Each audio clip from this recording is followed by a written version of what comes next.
pull that thing or what? It's a light little Toyota.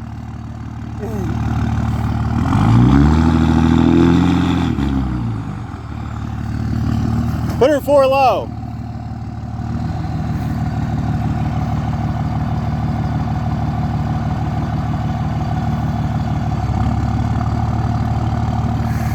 There you go.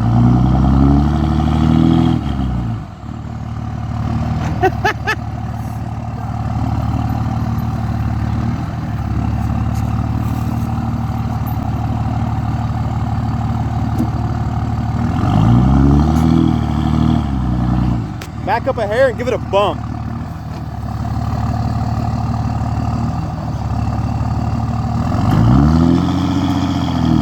Almost.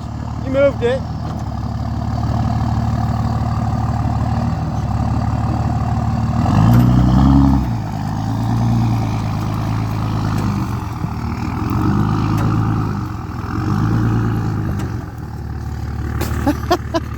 Oh, fuck this thing.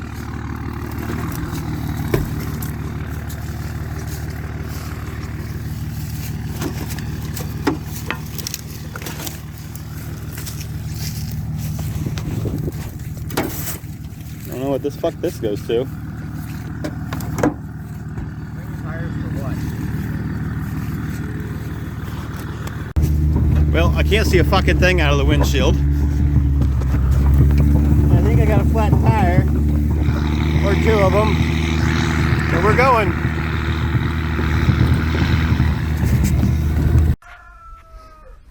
Well, here's the new beater. Give her just a little bit of fuel.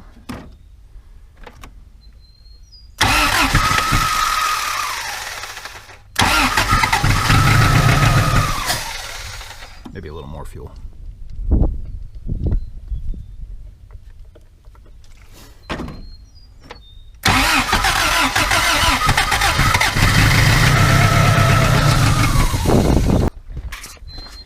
And this disgusting mess. It is really bad in here, but we'll get that off.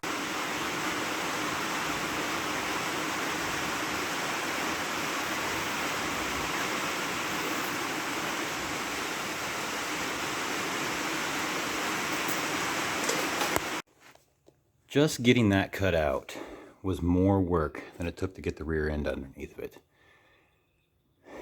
There was a lot, and I'm not even done. There's so much stuff on the frame still. I need to go back and trim.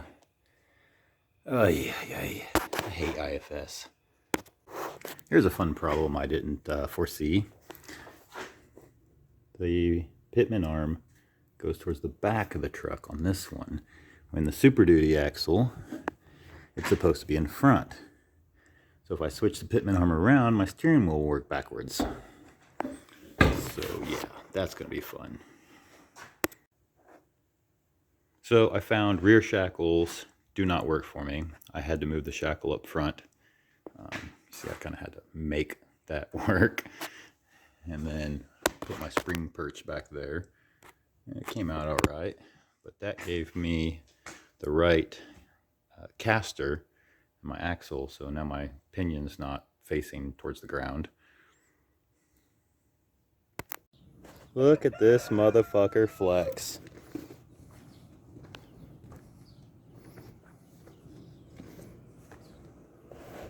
And just so you know, this is even with the top of my head.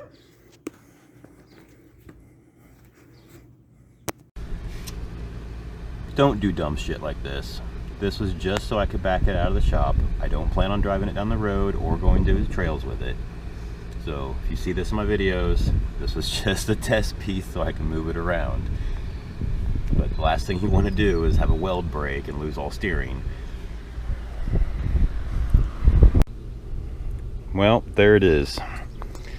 Not much room, but you can put a 350 in a Toyota 4Runner.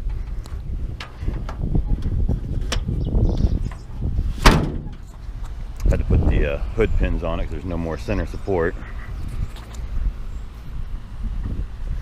Got my winch on. Now I still want to come back and gusset in here and make these a lot stronger and cut the ends off. Still need to clean the frame up. Still some parts that I cut off still in there. A few more gussets on the rock sliders I don't need to get in.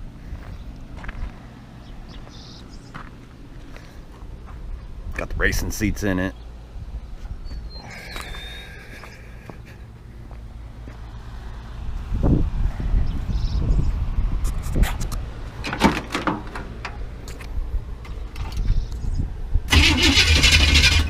Oh yeah.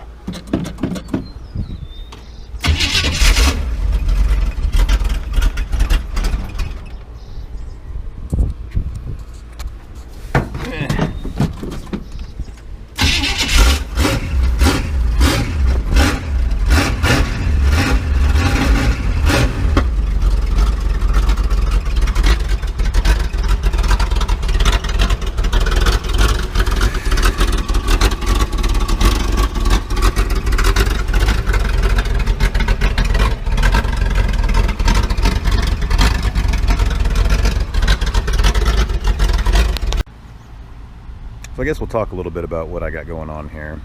So earlier you saw that I had the original 22R motor running, but it sat for a long time. It was kind of sad. I would have rebuilt it and kept it, but with the Toyota transmission, the output shaft on the transfer case is on the passenger side and my Super Duty axle is on the driver's side. So it was either I was going to have to cut the pumpkin out and move it over here and re-weld the axle up, hope I got everything right and strong, or swap out the motor and transmission to something that sounds better and has a little more horsepower. So that's why I went with a 350, and right now it's got a 700 R4 in it out of an old mud truck I had, but the transmission sat in the back of my shop for too long, and when I fired it up, it moved probably 8 or 9 feet, and then all the clutches went out in it, or the pump went out, something, I don't know, but it won't move. So I went and bought a 4L60E, which I'm going to wire up to have to manually shift it. 4L60Es are a little better than a 700 R4. I'd go back with one, but I can't find one on Craigslist or Facebook, and I'm not going to pay $2 to rebuild one. Not on a truck that I have hardly any money in. It's just all spare parts that were laying around. Rear suspension, I did it, was pretty simple. I used factory Toyota leaves. I think they're designed to flex a little more than actual factory, but they're the same length. I don't remember the brand of the shackles I used. And then as far as my hangers or perches was really easy. I just set the old spring perches off the old axle on, measured it up, welded them on. I need to go back and clean everything. It's pretty gross under here. Front suspension was kind of a pain. I still want to come in here, do more gusseting, make it as strong as possible, so you're less likely to break something. Like I said earlier, I want to come in, fix this. I want to gusset up to here. I need to get some more welds in on this front bracket. Once I get the frame cleaned up, make some shock mounts, because those are kind of important.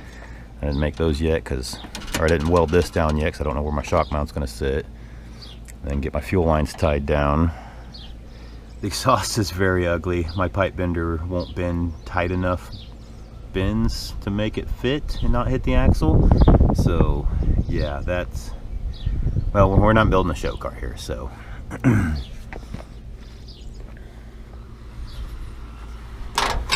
Oop.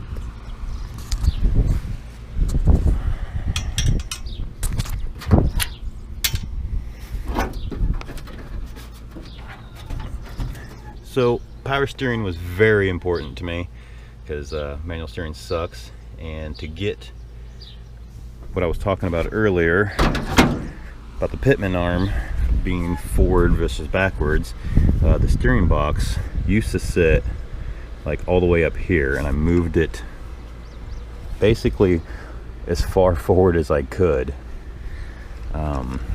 I need to take this power steering box back off. They sell a bracket, I think it's Skies Off-Road, that'll come in here. It'll box the frame in, make it a lot tougher so you don't bend it, twist it, crimp it, anything like that. Power steering line from Chevy to Toyota actually worked perfectly. It was just a line I had laying in the garage. I think it probably goes to a pickup, and it bolted right to the power steering pump. No leaks, it's working great. I couldn't believe it. The motor mounts I built, they're solid mounted. I still want to box this in and come down to the frame and gusset from the bottom of the frame up to the bottom of the motor mount bracket. Make that a little stronger, although I doubt that's going anywhere. But like I said, I'd rather have lots of redundancy, lots of strength, so I don't break anything. That looks like it's gonna hit, but I keep flexing it and it doesn't. So I don't know.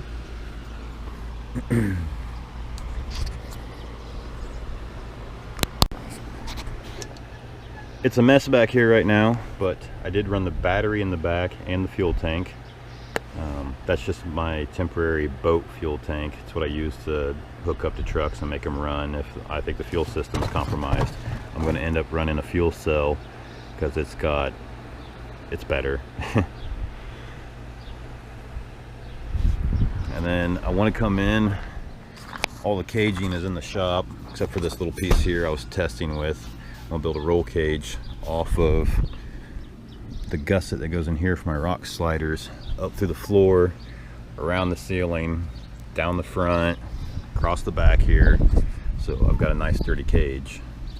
That's probably going to be my next project when I can get back to work on this thing. And then I got to glue the windshield in.